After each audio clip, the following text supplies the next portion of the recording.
I still appreciate this view. Because then you have God creating man, woman, trees, mountains, all this stuff. It's happening in context of himself. And see, the way I was brought up with my Baptist flannel graphs, you'd have like this blue felt or black felt, and then they put up the planets like basketballs, and you'd have giant cosmic Jesus walking. But it gave me this idea. In fact, our school seal used to be this disembodied hand of God holding the world. And I loved it because it was bizarre. But do you see the bad theology there? Yeah. It makes God separate from, or like God's out there somewhere instead of us being in God. But I think when you look at the scriptures, it's clear that it's in him we live and move and have our being. God's not out there at the other end of the universe, but rather we are in God, and God permeates all things.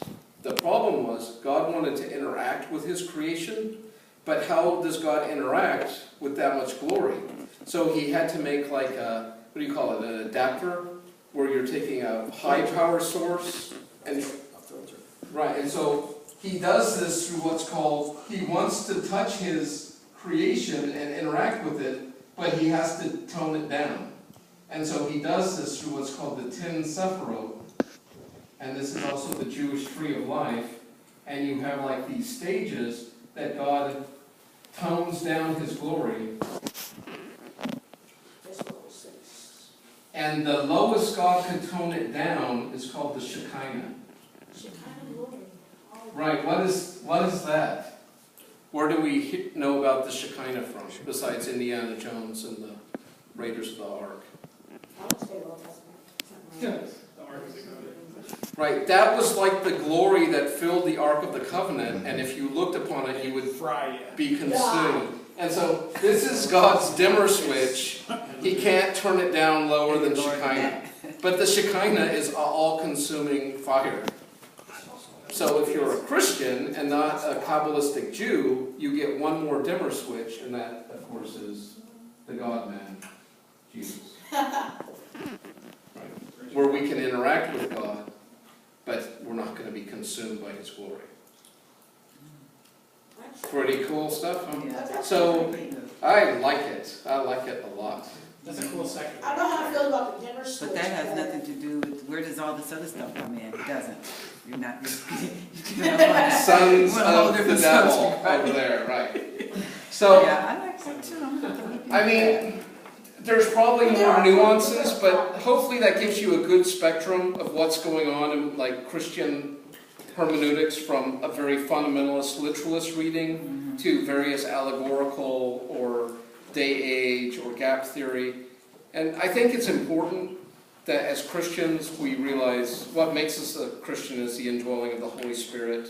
It's by grace are we saved through faith. It's the gift of God, not of ourselves. It's not about our intellect or what good scientists we are or things of that nature. I think we should be gracious to people, even Darwinian evolutionists who hold a different view. And yes, even them, John, we should show them the love of Jesus.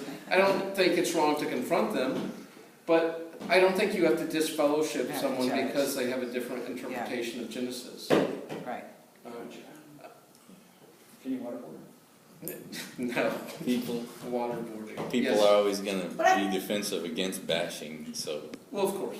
it's not, I don't think it's a question of, I mean, like, I don't know.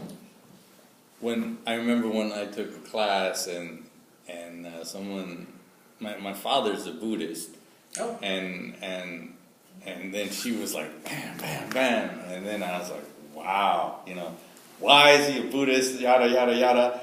And then, like, next class, she's like, I am so sorry. She kept apologizing, like, every 2 or 3 minutes. And, I mean, I thought it was kind of, like, messed up or whatever. And I was like, you know what? People have their views. But then I think she saw, like, the light bulb click. I said, you don't bash. I mean, people are going to believe what they're going to believe.